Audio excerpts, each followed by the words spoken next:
Good morning, good afternoon, good evening, or as we like to say here at Shady Acres Woodshop, howdy. Today we're in for a treat. This is another piece of cherry plum from Tuffy Marginez. Look at that. It's such beautiful grain, such beautiful wood. It does have some decay in here, but that's no biggie.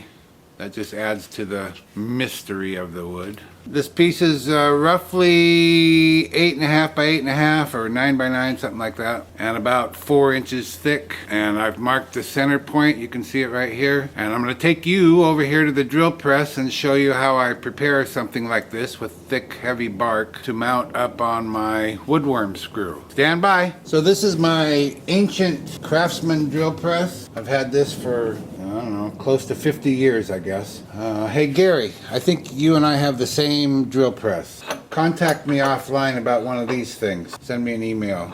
I don't know if you have one of these or not, but you need one. Anyway, so I have my hole marked here, and I've lined it up with my 2.5-inch Forstner bit.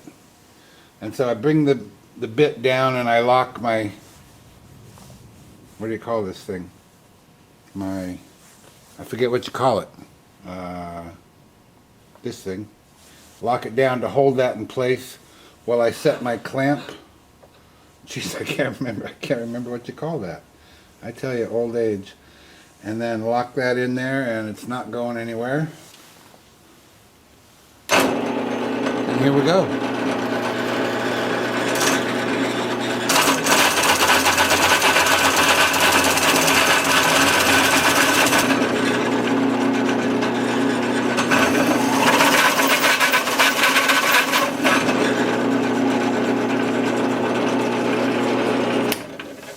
Now it's clear to me that I should have used a 3.5-inch bit, and the reason is, in order to get down here to sound material below the bark, now I have this bark sitting up here way high, and it's going to hit the chuck before the chuck jaws have a chance to rest here. So I've got a choice. I can either take this over to the workbench and take a chisel and cut this away with a chisel, or I can chuck up a 3.5-inch bit, which will drill a hole large enough to clear all this out. But I think I'll just go with a chisel. It's not that big a deal. This is pretty easy bark to chisel away. Or I could grab the 3.5-inch. Okay, I made the switch to the 3.5-inch.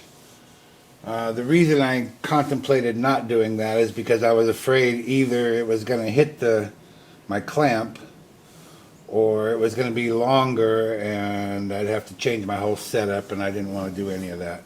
But luckily it all fits, so here we go.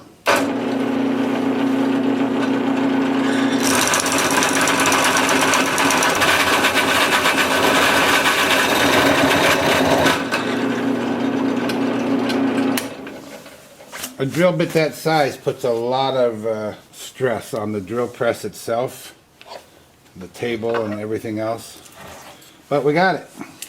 Get it mounted up and get to turning this piece. I've got the piece all mounted up on the woodworm screw. I've got my 5/8-inch bowl gouge all sharpened up. I'm going to put my mask and face shield and glove on because this is going to hurt. 1200 RPM.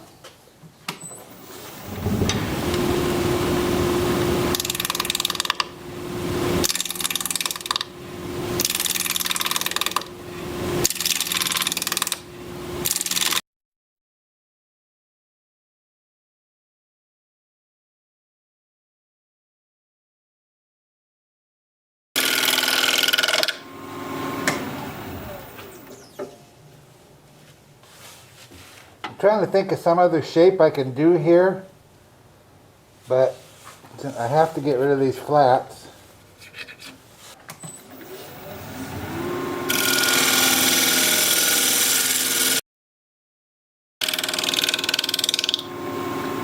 Must be getting pretty close. I'm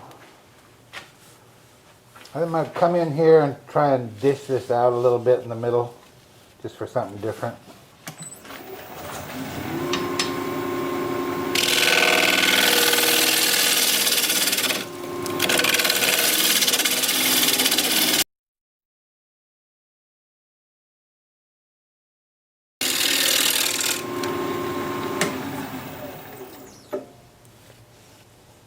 Yeah, like that. Got a pretty good sized void here. Might run into that when we're doing the inside. I'm going to sharpen up, see if I can get some cleaner cuts here. Well, I almost never scrape the outside of a piece, but because I've contoured this, I think it'll just be easier. So I've put a burr on my round nose scraper, and I'm just going to come along here and try and smooth this out. I think it'll be easier than using the gouge. I also increased the speed to 1800 RPM.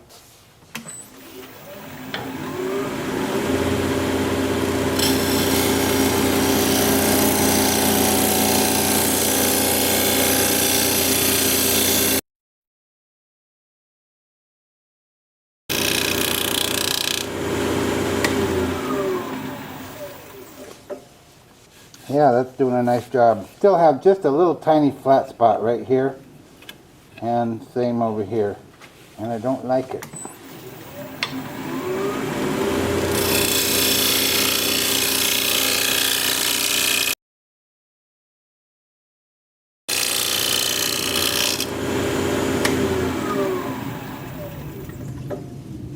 Got him. Okay, we'll go to work on the bottom, create a foot for it to sit on, or a rim, a base, and put our tenon on there. I just want to mark out for the tenon.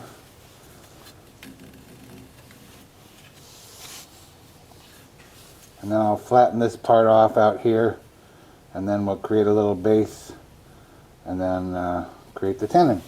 And I'll probably do that with a 1/2 inch bowl gouge. There's not a lot of room there. I removed the tailstock just to give me a little more space, and I'm going to use a 3/8 inch bowl gouge to do this rather than a 1/2 inch. Still turning at 1800.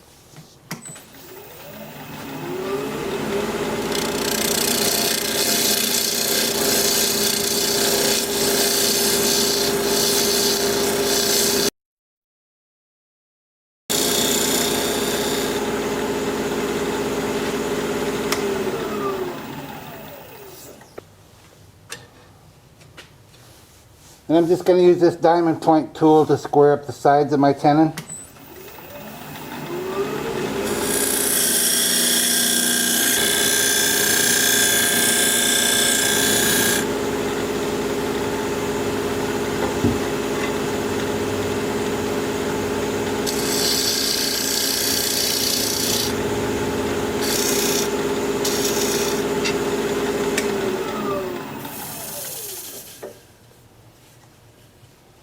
Okay, time for sanding.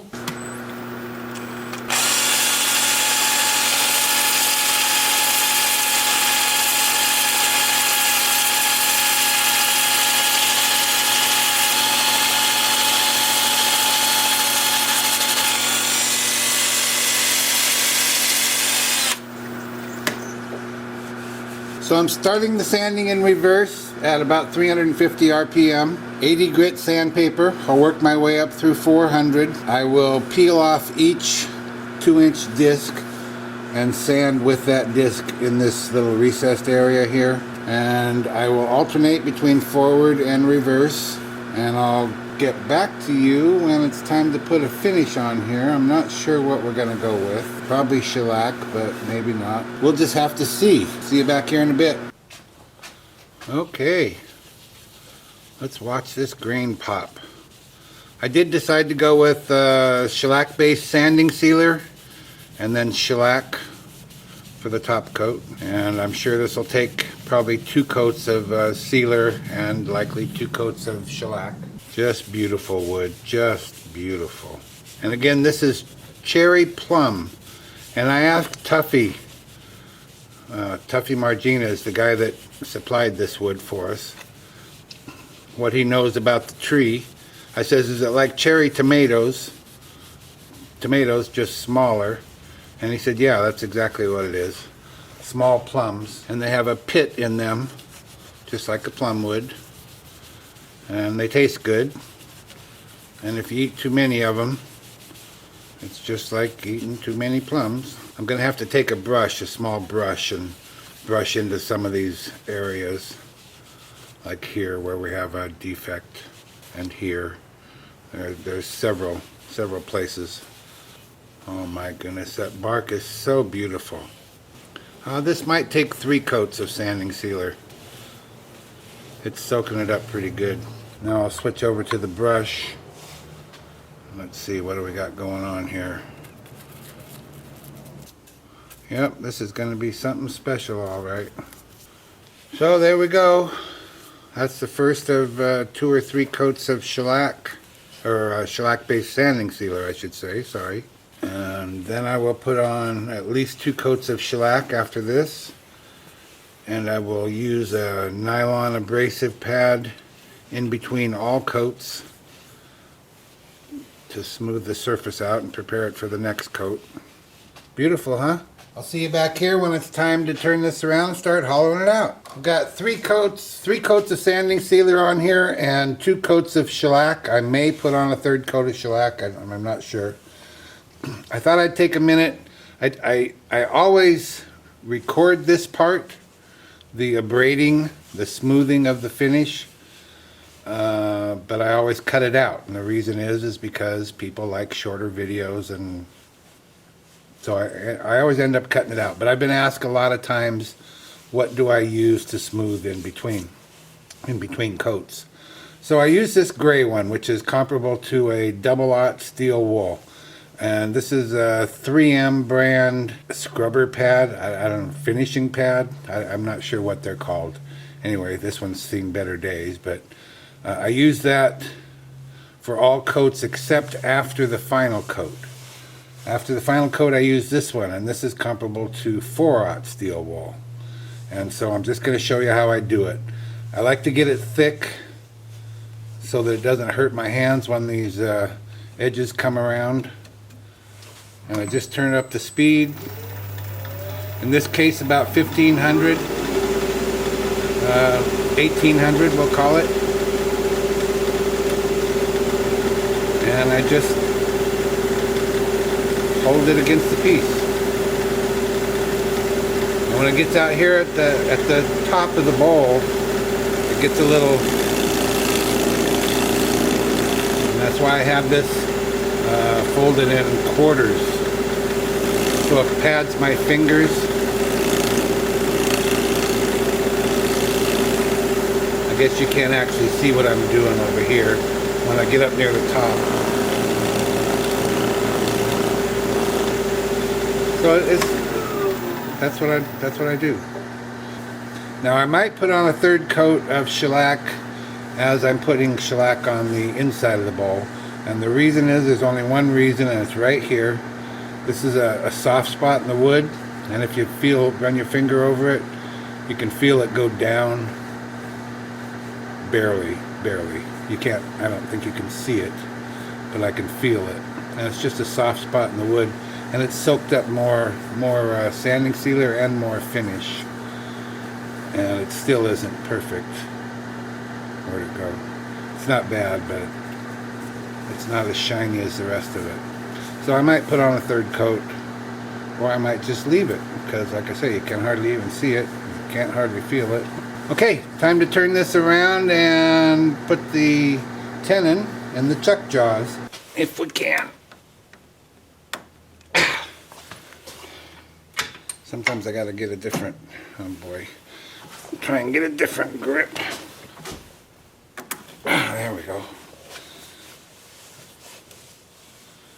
So now we're dealing with the top side.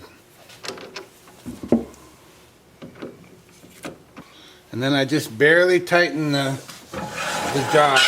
Whoops. Then I bring up my tailstock, and I like to drive the live center into the woodworm screw hole. So this is just, now it's not tight at all. Apply a little pressure from the tailstock, and then tighten the jaws. Now sure, you can just use your thumb or your finger and you can just push it in there, and that works for everyone but me. I just simply don't trust myself. Being my age, I'm afraid I won't push it straight in and it'll end up cockeyed or something. So this is just one quick little step that I take. And we're not going to use tailstock support because we wouldn't get far with it there. And I always remove this. My live center, I always remove that, because when you're in here working with your chisel, That puts your right elbow right against this thing, or right close to it. And if you have a catch or something and you jerk back, that's going to hurt. And we'll turn at, let's see, what do we get going here?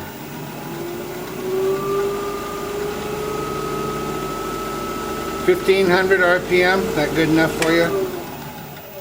I've got to sharpen up my 5/8 inch bowl gouge, get my mask and face shield on, and we'll get to hollowing out this cherry plum bowl. I love it. It's beautiful, don't you think?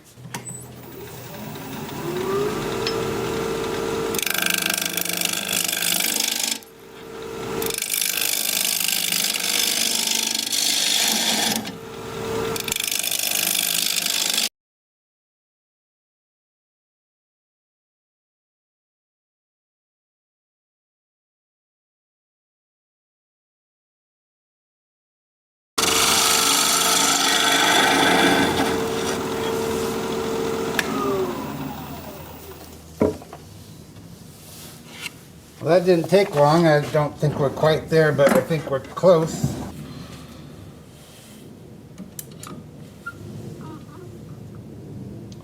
Well, that's the deal about high RPM. Your bottom thickness can just sneak right up on you. We're at about 1/4 inch on the bottom right now. I love this bark inclusion right here.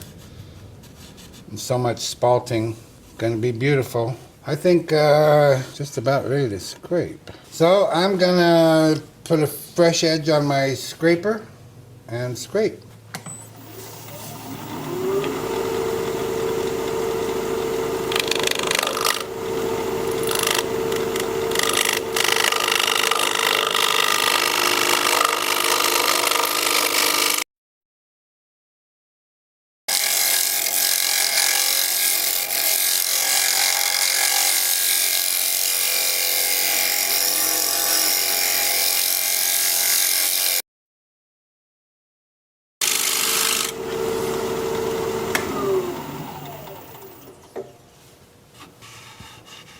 Looking good.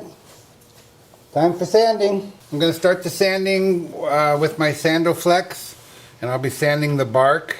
And because I don't want to mess up my finish on the outside of the piece, I'm only going to be going this way from the inside out rather than from the outside in. So I'll be doing like this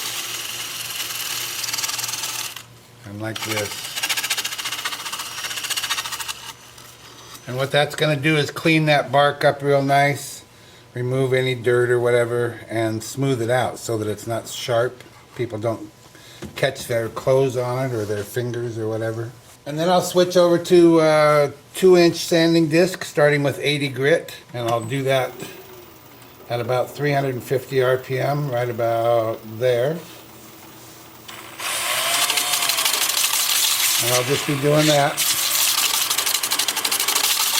When you do that, you have to be sure that you're only touching the upper part of the disc. You don't want to touch the bottom part because sure enough that's going to come around and catch it. So only the upper part and you're good to go. So that's what I'm going to be doing for the next little while. Probably take about an hour to do the inside of this. And I'll bring you back when it's time to put some sanding sealer in there. It's going to look great. See you in a bit. Alright, let's see what we got going on here.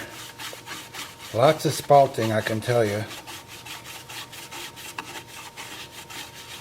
There's some soft wood in here as well that I expect is going to soak up this sanding sealer quite a bit. But it's going to look nice. Wow. Wait till we get some finish on that bark.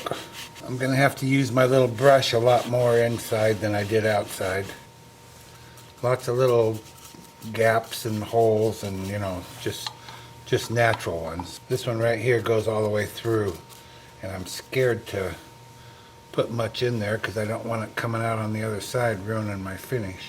And because someone will ask, it's Zinsser Seal Coat is the sanding sealer, and it's pre-mixed, and what it is just shellac that's been thinned out and de-waxed. It just comes in a can, all pre-mixed, don't have to do anything, just Put it on a rag and wipe it on.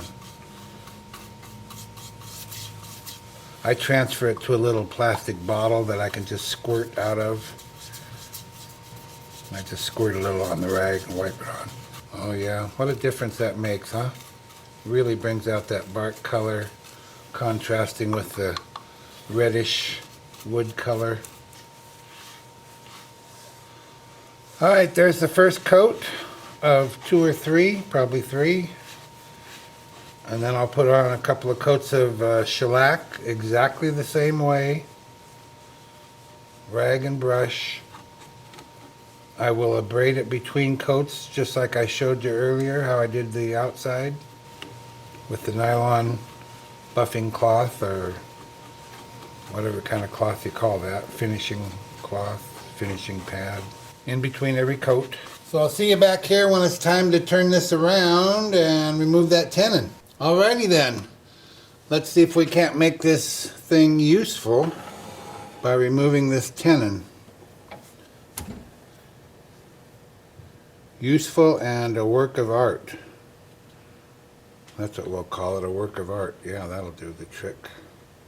I'm just going to use a 3/8 inch standard grind bowl gouge to remove most of this tenon. And then we'll switch to a 3/8 inch swept back gouge to finish the job. And we'll turn the speed up to about 600. Maybe we'll check and make sure it's running true, and it is. So here we go.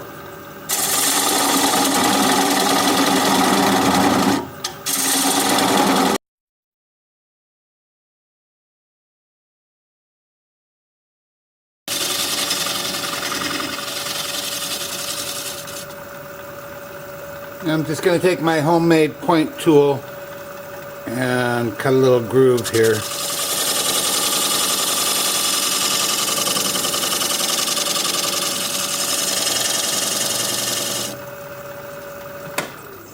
See how that looks?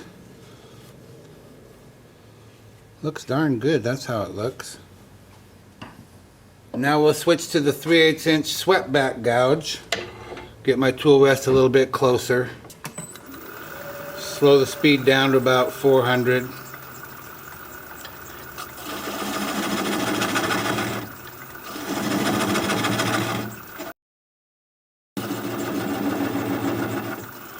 And now I'm going to slow the speed down to about 200.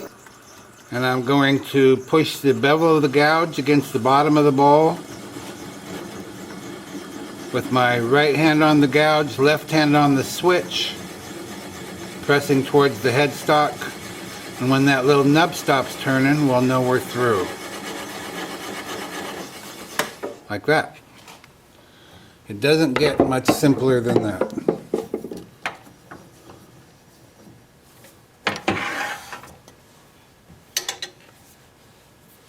And then I'll just take this over here to the workbench and sand this area up. Well, there it is, one cherry plum work of art. In the books. What do you think? Work of art? You bet it is. Not my art. All I did was reveal what was in there.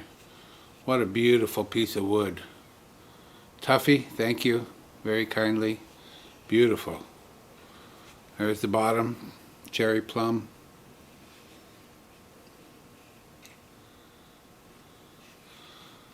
The finish is smooth as silk, nice and shiny, at least semi-shiny, kind of the way I like it. That bark is just something else on these. Really sets it off. What do you think? Nice piece, work of art? You betcha. If you like this video, thumbs up please, I'd sure appreciate it. If you're a subscriber, thank you very kindly, I truly appreciate that. If you're not a subscriber, you might consider becoming one. I put out regular videos about 1 a week, and I'd like to keep in touch. Your comments are always welcome, and I respond to all of them. So for now, this is Phil, Shady Acres Woodshop, signing off.